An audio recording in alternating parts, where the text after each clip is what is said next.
누가복음 15장에는 잃어버린 것에 대한 세 가지의 비유 말씀이 들어 있습니다.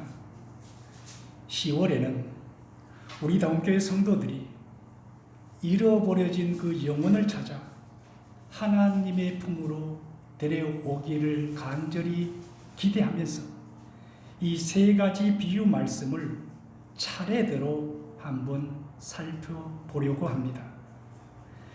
예수님께서는 그 세 가지 중에서 잃어버린 한 마리 양을 찾아 나서는 목자의 이야기를 가장 먼저 말씀하십니다. 우리가 성경에서 이 비유의 말씀을 볼 때는 왜 이 비유의 말씀을 하게 되었는지 그 원인을 살펴보는 것이 무엇보다도 중요합니다. 오늘 본문 말씀 역시 예수님께서 잃어버린 양을 찾아 나서는 목자의 이 이야기를 하게 된 동기가 무엇인지, 왜 이 이야기를 예수님께서는 하셔야만 했는지 그것을 확인한 후에 이 말씀을 묵상해야 합니다. 오늘 본문은 이렇게 시작을 하고 있습니다. 모든 세리와 죄인들이 말씀을 들으러 가까이 나아오니 바리새인과 서기관들이 수군거려 이르되 이 사람이 죄인을 영접하고 음식을 같이 먹는다 하더라. 예수께서 그들에게 비유로 이르시되, 여기서 말씀하고 있는 이 죄인들, 세리와 죄인들이라고 말씀하는데 죄인들은 누구입니까? 세리는 포함되는 것이고 그 다음에 창기들, 또 신체 장애를 가지고 있던 사람들, 고아들, 과부들, 당시 가난했던 사람들, 힘없는 사람들, 어렵게 살아가고 있는 사람들을 지금 죄인이라고 이렇게 지칭을 하고 있습니다. 왜? 장애를 가진 사람들, 가난한 사람들이 죄인이어야 합니까? 왜 이들은 이런 사람을 죄인이라고 말씀하는 것입니까? 그들이 장애를 갖게 된 것, 고아가 된 것, 과부가 된 것, 가난하게 사는 것, 이런 것들은 하나님께 무엇인가 잘못하고 죄를 지었기 때문에 하나님의 심판으로 이들은 이런 힘들고 어려운 삶을 살게 되었다고 생각했기 때문입니다. 그러니까는 힘들고 어려워진 그 이유가 하나님 앞에 죄를 지었기 때문에 저러는 것이다. 그러면은 그들을 긍휼히 여겨야 합니까? 그들을 못 본 채 해야 합니까? 그들을 못 본 채 해야 하는 것이에요. 바리새인과 서기관들의 눈에는 그들은 자비의 대상이 아닙니다. 긍휼의 대상이 아닙니다. 오히려 더 짓밟고 더 무시해야 할 대상입니다. 그런데 오늘 본문이 말씀하고 있는 것처럼 예수님께서는 그들과 같이 음식도 먹고 그들을 영접하고 있으며 그들이 자기들 품으로 오는 것을 전혀 막지 않았습니다. 그러니까는 이들이 예수님을 비난하는 것입니다. 하나님의 아들이라고 하면서, 하나님이 보냈다고 하면서 하나님이 심판한 자들을 가까이 하다니, 그들을 사랑하다니, 그들의 대화 상대가 되어 주다니, 이것이 바로 바리새인과 서기관들의 중심이었습니다. 이들의 이 비난 앞에서 예수님께서는 그들의 이 잘못된 편견, 자기들의 생각을 가지고 함부로 사람을 판단하고 재단하는 것, 이것이 얼마나 잘못된 일인지, 이것이 하나님 앞에서 얼마나 하나님의 뜻과 먼 이야기인지 잃어버린 한 마리의 양을 비유로 들어서 이들에게 지금 말씀을 하고 있는 것입니다. 하나님 앞에서는 잘난 사람이든 못난 사람이든 부자든 가난한 사람이든 그 어떤 경우라도 한 가치 있는 영혼에 불과합니다. 똑같다는 것입니다. 예수님께서 이 세상에 오신 목적은 잃어버린 그 귀한 존재를 찾기 위해 오셨다는 것을, 예수님이 이 땅에 오신 것은 바리새인이나 서기관들 너희들만을 위해서 오신 것이 아니라 이 잃어버린 자들, 이 어렵게 살아가는 자들, 무리들, 가난한 자들, 도움 없이는 살 수 없는 이러한 사람들을 하나님께서 찾아서 그들도 구원하기 위해서 오셨다는 것을 가르쳐주기 위해서 이 비유의 말씀을 하시게 되었다는 것입니다. 예수님 당시에 이스라엘의 최상류층은 바리새인과 서기관입니다. 바리새인은 어떤 사람들입니까? 그들은 외적인 현상과 형식에만 몰두하는 가식적인 사람들이었습니다. 그들의 신앙은 사람들이 봤을 때는 흠잡을 데가 없는 완벽한 신앙인 것처럼 보였지만 예수님께서 보실 때에는 정말로 위선적인 신앙이었고 가식적인 신앙이었고 형편없는 신앙이었습니다. 왜냐하면 그들의 신앙은 예수님을 또는 하나님을 사랑하는 데서 나온 신앙이 아니라 남들에게 자기를 의롭게 보이기 위한 데서 나온 신앙이었기 때문에 그렇습니다. 바리새인과 서기관들이 회당에 모이는 목적, 그들이 자랑하는 금식하고 헌금을 드리는 목적이 도대체 무엇입니까? 무엇 때문에 그들이 경건한 모습으로 사람들 앞에서, 사람들이 많은 곳에서는 더욱더 경건한 모습으로 하나님의 이름을 부르며 기도를 하였던 것입니까? 남들에게 자랑하기 위해서. 봐봐, 적어도 나처럼 이렇게 하나님을 섬겨야 나처럼 이렇게 복을 받는 거야. 나처럼 이렇게 어려움이 없는 거야. 이러한 자기의 의를 드러내기 위한 이러한 모습들. 우리의 신앙은 남들에게 보이기 위한 것이 아니지 않습니까? 하나님 앞에서 우리는 서 있는 것이지 사람 앞에 서 있는 것이 아닙니다. 우리가 때로는 성도들을 의식할 때가 있습니다. 내가 이렇게 하면은 무슨 집사님이 또는 무슨 권사님이 무슨 장로님 나를 어떻게 생각할까? 목사님은 어떻게 생각할까? 이것이 중요한 것이 아닙니다. 하나님 앞에 우리는 서 있어야 합니다. 사람을 의식하는 것이 아니라 하나님을 의식할 수 있어야 한다는 말씀입니다. 그런데 바리새인과 서기관들은 그렇지 못했습니다. 심지어는 바리새인의 입술에서 이런 기도가 하나님께 드려지고 있는 장면을 우리는 성경을 통해서 목격할 수가 있습니다. 하나님, 나는 일주일에 한 번씩 모여서 이렇게 예배를 드립니다. 하나님, 나는 소득의 11조를 드립니다. 나는 간음하지 않았습니다. 나는 살인하지 않았습니다. 나는 저 살인하고 간음하는 이 시대의 저 악한 사람들과는 근본적으로 다릅니다.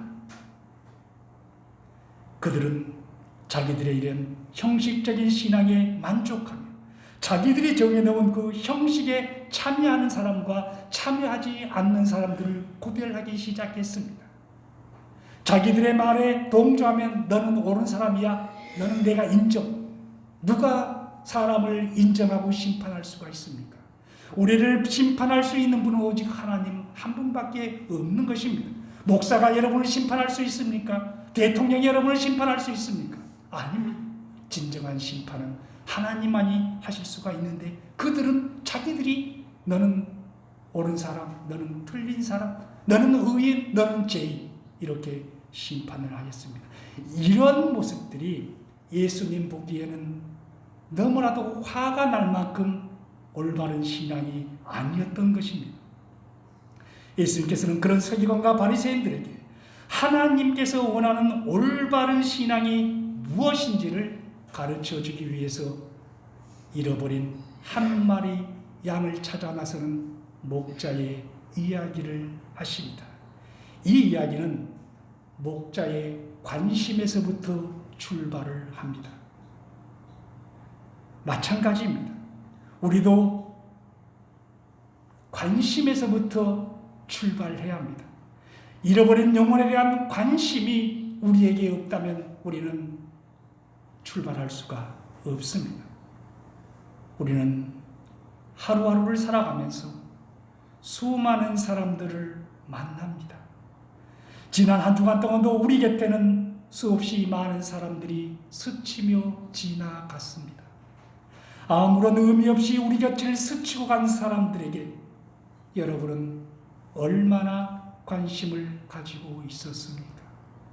길을 가다가 힘겹게 걸어가고 있는 나이 드신 어른을 보았을 때에 저 영혼이 앞으로 이 땅에 살 날이 얼마 남지 않은 것 같은데 하나님을 만났을까? 하나님 앞에서 잃어버린 양일까? 아니면 하나님 우리 안에 들어온 양일까? 이런 관심을 가지고 그들을 바라볼 수 있었냐 하는 말씀입니다.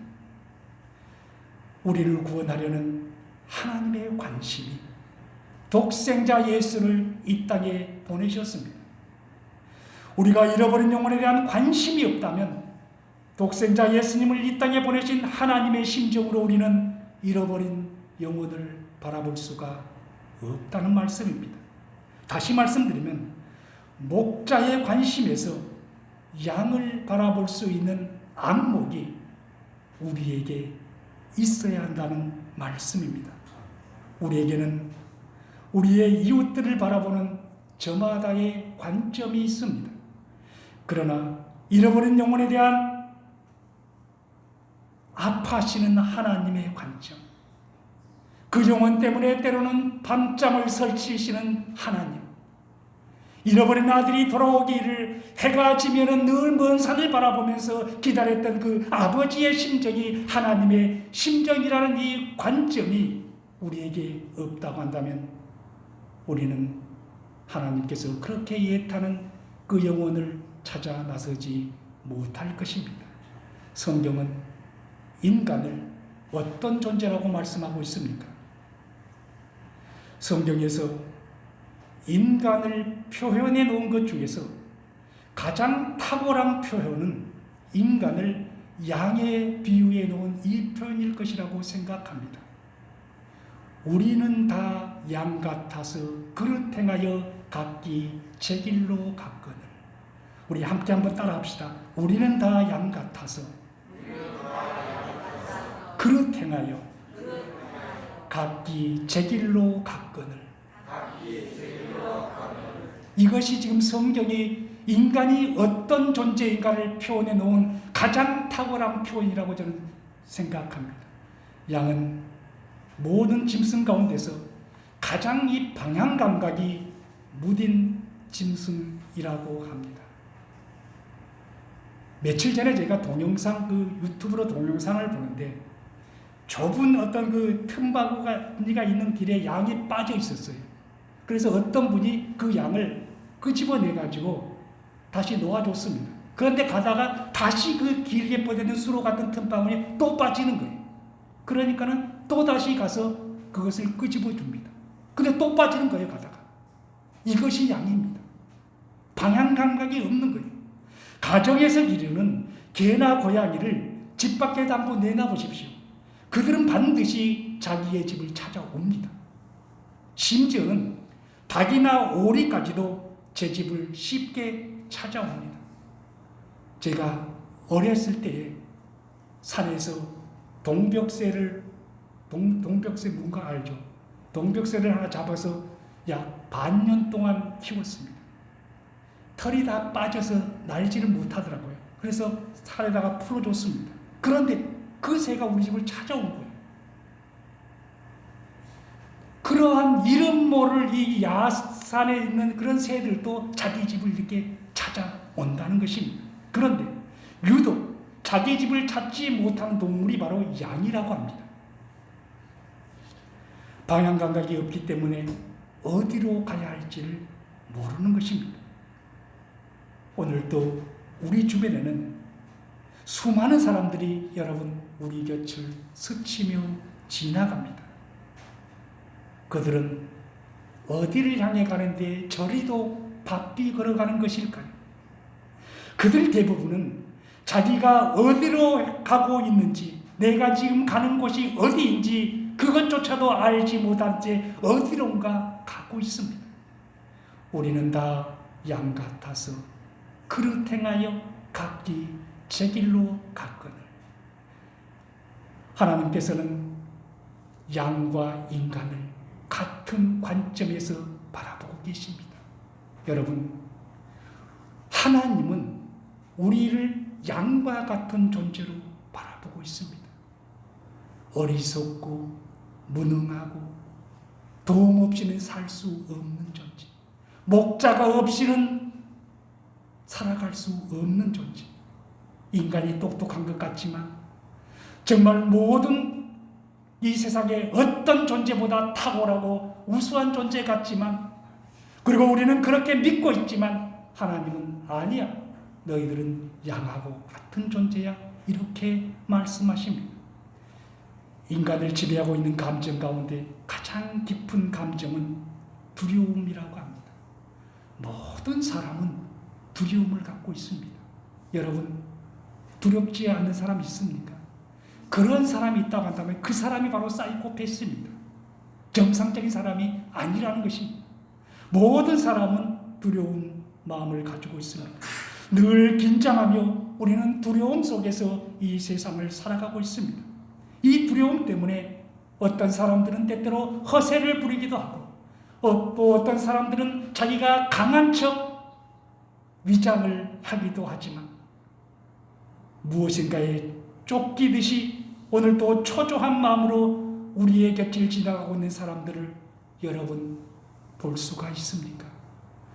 저 사람이 비록 나보다도 훨씬 더 잘 나간다 해도, 나보다 더 부유한 사람이라 해도, 나보다 더 부자고 나보다 더 많이 배우고 나보다 모든 것을 더 많이 가진 사람이라 해도 그가 하나님을 모르는 사람이라고 한다면 길 잃은 양일 뿐이라는 이 마음, 이 그들을 향한 긍휼의 마음으로 여러분 지나가는 사람들을 볼 수가 있냐는 것입니다. 이런 인간을 향한 하나님의 사랑과 관심이 양들처럼 두려움에 떨고 있는 인간을 찾아 이 땅에 오게 하신 것입니다. 대부분의 짐승들은 자기 문제를 스스로 해결하며 살아가지만 양은 스스로 자기 양식의 문제를 해결할 수가 없는 존재입니다. 저는 늘 부용천을 따라 교회로 걸어옵니다.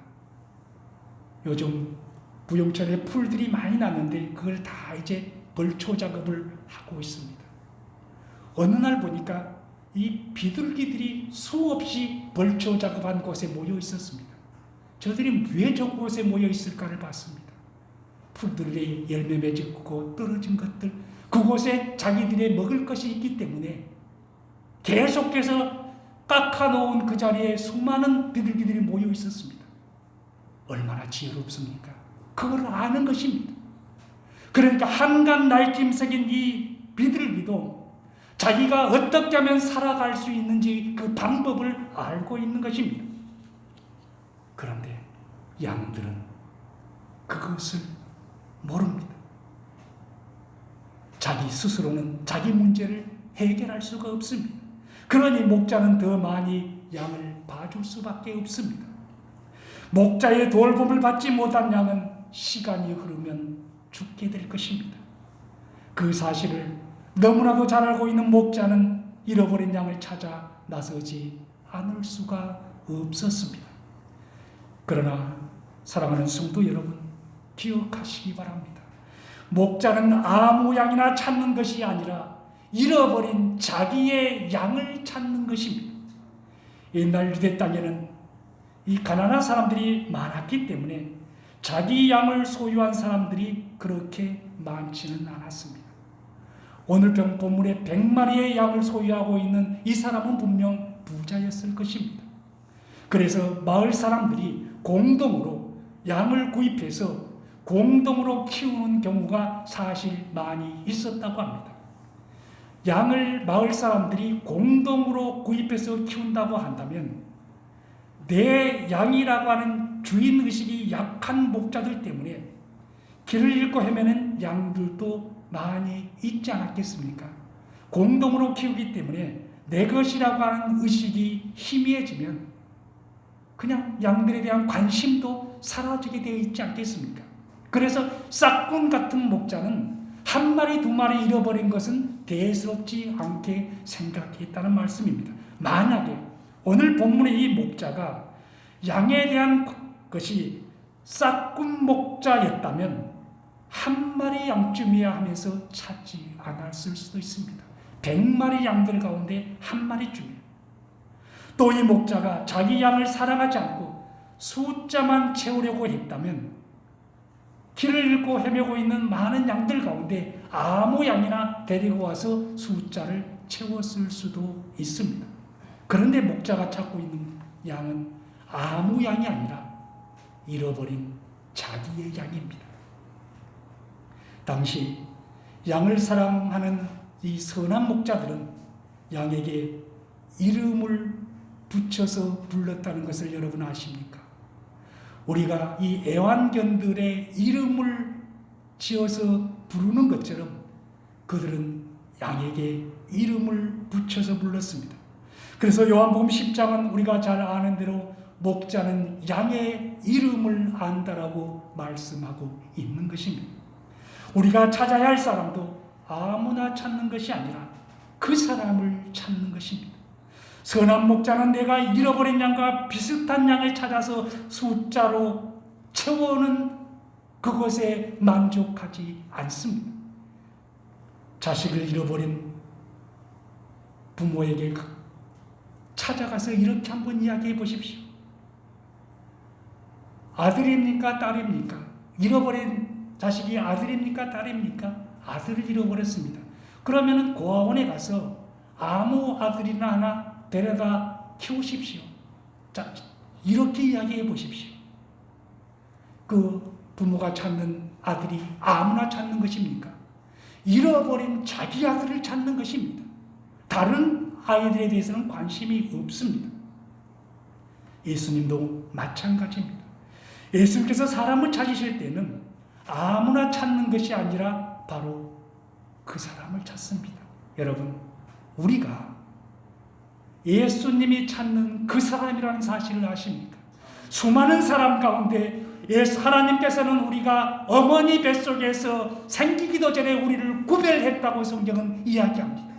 몇 천만 년 전에 우리를 이미 구별해서 우리를 하나님의 자녀 삼아 놓으시고 우리를 찾는다는 것입니다. 나 백일환이를 찾아 이 땅에 오셨고 우리 김하선 집사를 찾아 이 땅에 오셨습니다. 아무나 찾아오시는 것이 아니라 잃어버린 내 아들을 찾아오셨다는 것을 우리는 잊지 말아야 합니다.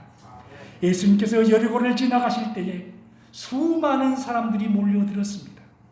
그런데 예수님께서는 그 수많은 사람 가운데 삭개오 한 사람을 찾아 그곳에 오셨습니다. 삭개오야, 내려오라. 주님께서는 삭개오의 이름을 부르며 삭개오를 찾아오셨습니다. 하나님께서 인간을 어떻게 찾아오셨습니까? 구약 성경에 보면 하나님의 말씀을 인간에게 전달하기 위해서 하나님은 선지자들을 불러 세웠습니다. 그리고 그 말씀, 선지자를 통해서 하나님의 말씀을 대신 하게 했습니다. 신약에서는 사도를 보내서 하나님의 말씀을 전해 주었습니다. 지금도 목사를 세우시고 선교사를 세우셔서 그들을 통해서 하나님의 말씀을 전하고 하나님을 알게 하시고 하나님의 사랑을 느끼도록 계속해서 말씀을 선포하게 하십니다. 그러나 하나님께서는 이렇게 일꾼을 보내신 것으로 만족하지 않으셨습니다. 선지자를 보내고 사도를 보내고 목사를 보내고 이런 것으로 하나님은 만족하지 않았다는 말씀입니다. 우리 한 사람 한 사람을 찾기 위해 친히 인간의 몸을 입고 세상으로 내려오셨습니다. 일꾼을 보내신 것으로 만족하지 않았습니다. 목사의 설교로 만족하지 않았습니다. 말씀이 육신이 되어 이 땅에 오신 예수님께서 친히 우리의 마음의 문을 두드리시며 지금도 우리를 찾으십니다. 사랑하는 다음교회 성도 여러분, 하나님의 그 찾음 때문에 우리는 하나님의 자녀가 될 수가 있었습니다.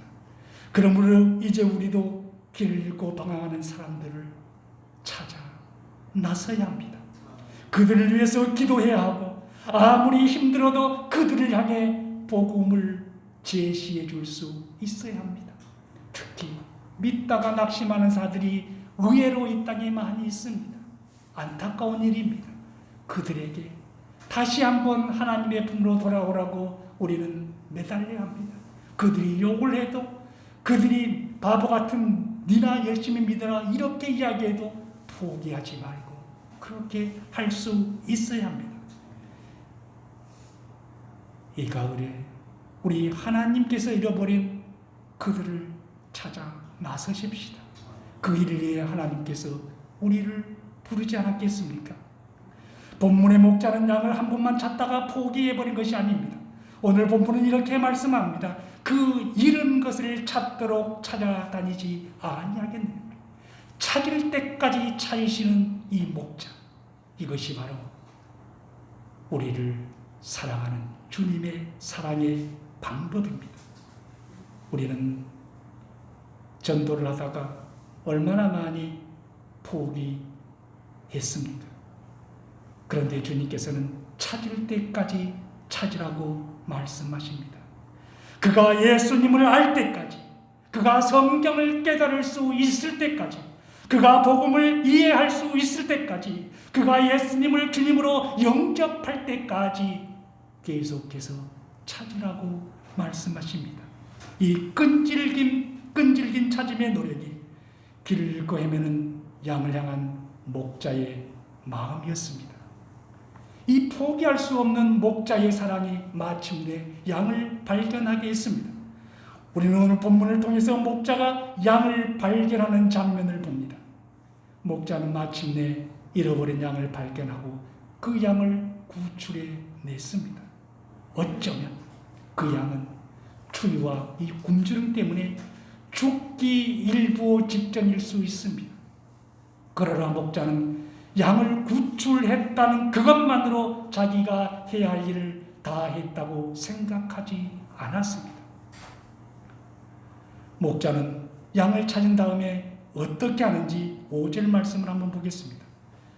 또 찾은 즉 즐거워 어깨에 메고 집에 돌아와 이렇게 말씀합니다. 찾은 것으로 만족하지 않았습니다. 사랑하는 성도 여러분, 그가 교회에 나왔다는 사실, 그가 예수님을 믿기로 결심했다는 사실, 그가 신앙을 갖게 됐다는 그 사실만으로 우리는 만족해서는 안 됩니다. 마침내 어깨에 메고 콧노래를 부르며 집으로 돌아오는 목자의 모습을 보십시오. 우리를 찾아내서 어깨에 메고 돌아오는 그 목자가 바로 선한 목자 예수님입니다. 내가 하나님을 믿기로 결심했을 때에 나보다도 더 기뻐했던 분이 누구라는 것입니까? 예수님이라는 말씀입니다. 오늘 본문에서 가장 큰 기쁨을 누리고 있는 그분은 그가 누굽니까? 목자입니다. 그런데 사실 누가 가장 기뻐해야 합니까?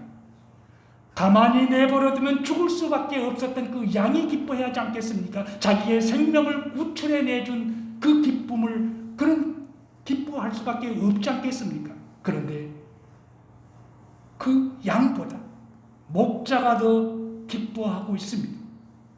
왜 그런 것일까요? 양은 내가 얼마나 위험한 환경에 처해 있었는지 그 사실 자체를 모르기 때문에 그렇습니다. 그런데 목자는 압니다. 험준한 유대 산을 알고 들판을 알고 계곡을 알고 가만히 버려두면 저 양은 굶어 죽게 된다는 것도 알고 알면 이리에게 뜯겨 죽게 된다는 것을 알고 저 양은 죽을 수밖에 없다는 것을 알기에 한 영혼의 가치, 그 한 마리 양의 가치를 알기에 찾아낸 목자는 기뻐합니다. 그런데 양은 모릅니다. 어리석은 양은 자기가 얼마나 위험한 상황에 처해 있는지 그것을 알지 못합니다. 우리도 마찬가지입니다. 우리가 전도를 했습니다. 예수 믿으세요라고 이야기했습니다. 그런데 한 사람이 나도 이제 정말로 예수 믿겠습니까? 당신이 다니는 교회가 어디입니까? 그 교회를 나가겠습니다. 이렇게 누군가가 대답을 했다고 합시다. 그러면 누가 가장 기쁩니까? 전도한 우리가 가장 기쁩니다. 그런데 실상은 그 사람이 기뻐야 하는데 그렇지 않습니다. 마찬가지입니다. 죽음 후에 세상을 하나님은 아십니다. 우리는 모르지만 우리가 이 세상이 전부가 아니고 죽음 후에는 반드시 심판이 있다는 것을 우리는 압니다. 그래서 그 심판받을 자가 심판받지 않고 죽을 자가 영생을 얻을 수 있는 기회가 마련됐다는 것 때문에 우리는 기쁩니다. 그런데 교회로 나오기로 마음먹은 그는 아직은 모릅니다. 그러니까 무덤덤합니다. 별로 기쁘지 않습니다. 민가합니다. 자기가 죽을 자리에 있는지 살 자리에 있는지 지옥이 어떤 것인지 지옥의 참상을 알면은 오늘날 수많은 사람들이 감히 겁없이 하나님을 그렇게 저주할 수가 있단 말입니까? 교회가 세상을 향해서 무슨 악한 짓을 얼마나 했다고 예수 믿는 사람들을 그렇게도 모질게 이야기할 수가 있단 말입니까? 모르기 때문에 그렇습니다. 그러므로 우리는 그들을 긍휼히 여길 수 있어야 합니다. 사랑하는 성도 여러분, 여러분의 사랑하는 자들이 죽어가고 있습니다. 여러분의 부모가, 여러분의 자녀가, 여러분의 아내나 남편이 하나님을 모른 채 잃어버린 양의 그 자리에 그대로 죽어가고 있습니다. 목자가 찾아 나서야 하는데 오늘날 수많은 교회에서 목자라고 자칭하며 하나님의 사랑을 이야기하지만 마치 싹군 목자들처럼 애타는 심정으로 양을 찾아 나서지 않습니다. 내 하나 구원된 것만으로 만족합니다. 하나님이 피눈물을 흘리지 않겠습니까? 하나님은 한 영혼의 가치가 천하보다도 더 귀하다고 말씀하십니다. 그 한 영혼의 가치 때문에 예수님은 십자가에 못이 박힙니다. 그 하나님의 생명을 내려놓습니다.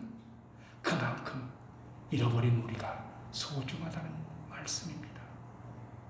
우리는 이 가을에 내 주변에 있는 죽어가는 사람들, 언제 우리는 내일의 일을 모릅니다.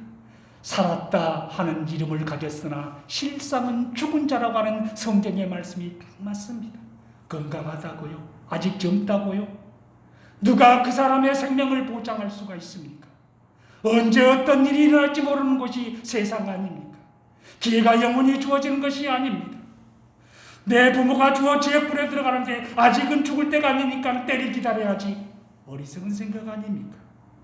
하나님의 부모로 오늘 본문의 그 선한 목자처럼 밤새도록 깊은 산길을 헤매서라도 찾을 때까지 내가 찾겠노라고 하는 이 굳은 의지와 결단이 잃어버린 양을 찾게 했습니다. 우리가 이런 중심으로 우리 주변에 잃어버린 양과 같이 죽어가는 자들을 구원해낼 수 있기를 축복합니다. 기도하겠습니다. 하나님